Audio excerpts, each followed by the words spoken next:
saglit pa si JM muling sumempo sa mga house challenges. Yan, masalat. Sa paano kaya ba sa chicken? Ang plano lang naman ho talaga nun eh, pag-usapan lang ho yung patungkol sa manok. Kasi para ho maging patas lang.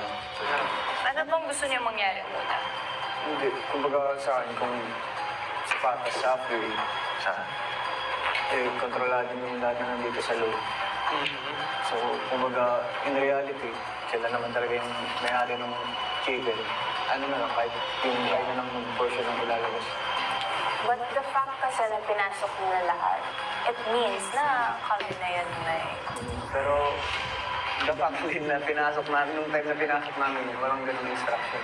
Hindi kami sinabihan na lahat na nandito. Pwede ilabas, lahat nandito kontrolado. Hinahang-hinahang, kaya